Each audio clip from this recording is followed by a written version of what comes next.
구약성경 103페이지 출애굽기 14장 10절에서 14절까지의 말씀입니다. 우리 같이 하나님의 말씀을 읽겠습니다. 시작. 바로가 가까이 올 때 이스라엘 자손이 눈을 들어 본즉 애굽 사람들이 자기들 뒤에 이른지라. 이스라엘 자손이 심히 두려워하여 여호와께 부르짖고 그들이 또 모세에게 이르되 애굽에 매장지가 없어서 당신이 우리를 이끌어내어 이 광야에서 죽게 하느냐.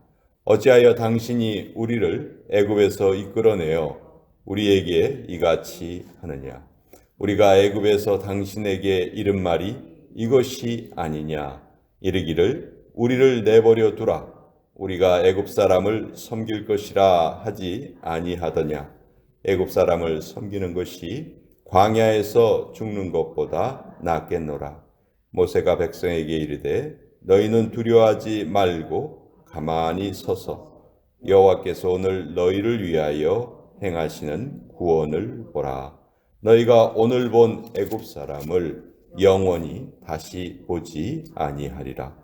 여호와께서 너희를 위하여 싸우시리니 너희는 가만히 있을지니라. 하나님의 말씀입니다. 아멘. 자, 출애굽기 14장은 이스라엘 백성들이 애굽 땅에서 나온 이후의 일입니다. 직후의 일이죠. 하나님께서 이들을 이제 가나안 땅으로 이끌어 가시기를 원하셨는데 실제로 가나안 땅으로 가는 아주 최단 거리의 길이 있었어요. 그 바닷가의 길을 이렇게 쭉 따라가면은 불과 열흘 정도 걸어가면은 가나안 땅에 이를 수 있는 그 정도의 거리였습니다. 그러나 하나님께서는 그 길로 이스라엘 백성들을 이끌고 가지 않으셨어요.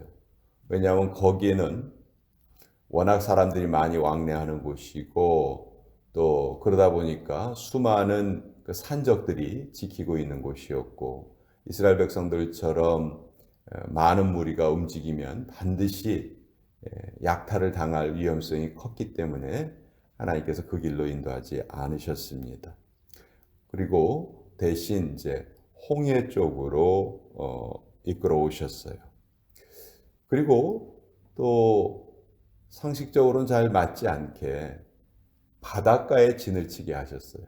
그러니까 바로 옆에가 이제 물입니다. 그런 곳에 보통 진을 치지 않죠. 왜냐하면 물 옆에 있으면 좀 위험하니까.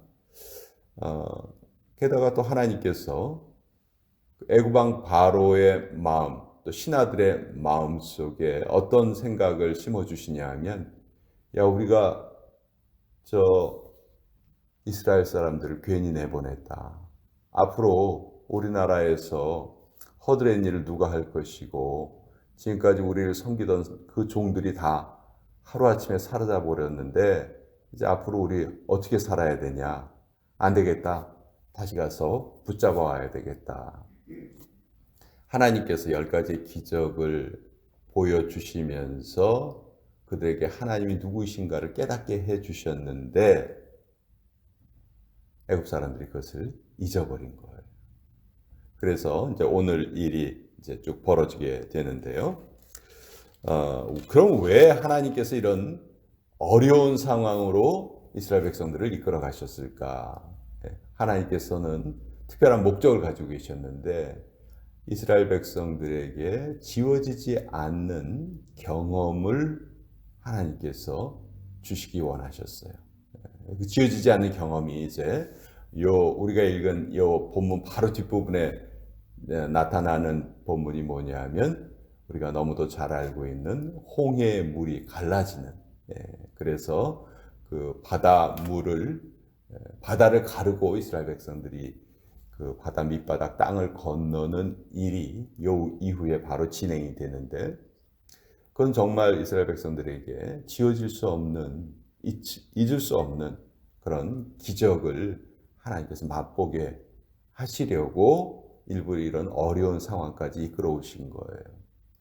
근데 그것을 알 길이 없는 이스라엘 백성들은 여기서 하나님께 불평을 합니다. 여기 나와 있는 이 불평은 출애굽기에 아주 여러 번 등장하는 불평이죠. 애굽 땅에 우리 뭐 매장지가 없어서 우리를 이 광야까지 끌고 와서 여기에서 우리를 죽게 하느냐.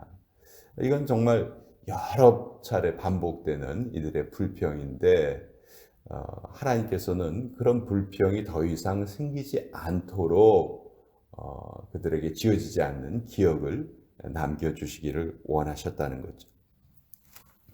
자, 여기서 우리가 깨닫게 되는 것은 이스라엘 백성들이 너무 쉽게 하나님의 기적을 잊어버렸다는 거예요. 이들은 10가지의 기적이 10가지의 재앙이 애굽 땅에 임하는 것을 봤습니다. 그 기간이 성경에는 쭉 이어져 나온 걸로 돼 있지만 한 1년 반 정도에 걸쳐서 그 10가지 재앙이 일어난 거예요. 그러니까 한두 가지 재앙이라면 뭐 잊어버릴 수가 있겠지만 10가지 재앙은 정말 잊어버리기 힘든 그런 하나님의 손길이거든요. 게다가 지금 출애굽을 한 지 불과 얼마 지나지 않았어요. 그 마지막 10번째 재앙이 뭐였냐 하면 애굽의 모든 장자가 죽고 그리고 이제 이스라엘 백성들이 그 땅에서 나온 거잖아요. 불과 얼마 전의 일입니다. 근데 여기서 이스라엘 백성들이 하는 말을 보면 참 너무 어떻게 보면 답답하죠. 그 기적을 맛보았으면서도 왜 하나님을 잊었을까? 두 번째, 바로 역시 마찬가지입니다. 바로가 이스라엘 백성들을 뒤쫓아가요. 근데 바로가 하나님의 능력을 벌써 잊어버렸단 말인가? 신하들이 뭐라고 얘기했냐면 우리 애굽은 이미 망한 거나 마찬가지입니다. 빨리 저들을 내보냅시다. 이렇게까지 얘기했었고요. 그래도 말을 안 들으니까 하나님께서 이제 애굽의 모든 장자들을 죽이셨잖아요.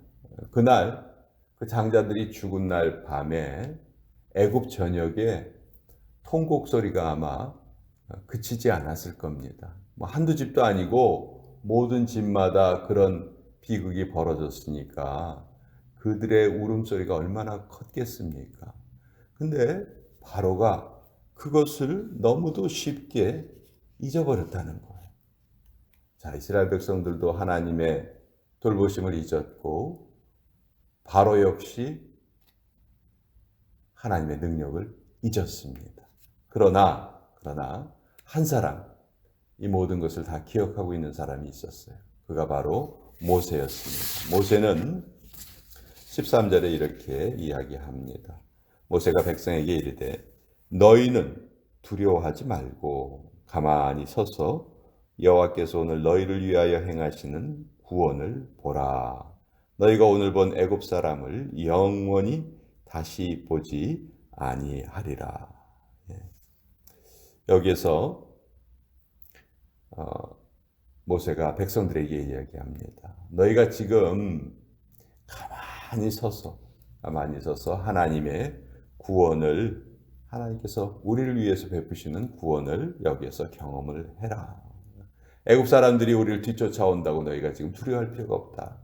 이제 오늘 본 애굽 사람 우리가 다시는 그들을 보지 않을 것이다. 이렇게 이야기를 하면서 14절 여호와께서 너희를 위하여 싸우시리니 너희는 가만히 있을지니라.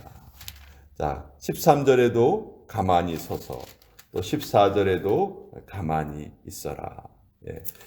우리가 가만히 있어. 아무것도 하지 마. 우리말로는 가만히 있다는 것이 아무런 행동을 하지 않는 것을 뜻해요. 근데 히브리어에서 가만히 있을지니라로 번역된 그 히브리어는 깊이 생각해라 하는 그런 의미라고 해요. 그러니까 우리가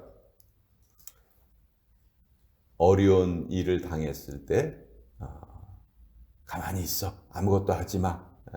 그거는 사실 신앙적으로는 좀 바른 말이 아니에요.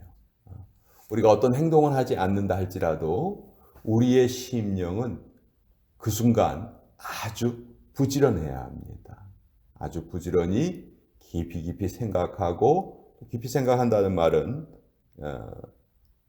다른 말로 하면 하나님의 능력, 하나님의 은혜, 하나님께서 우리를 위해서 행하셨던 모든 것들, 그런 것들을 아주 깊이 우리의 마음속으로 생각해 보는 것이죠. 그러면 그 순간에도 하나님께서 우리를 꼭 도와주실 것이다, 구해 주실 것이다, 우리를 이끌어내 주실 것이다 하는 그런 확신이 생긴다는 거예요.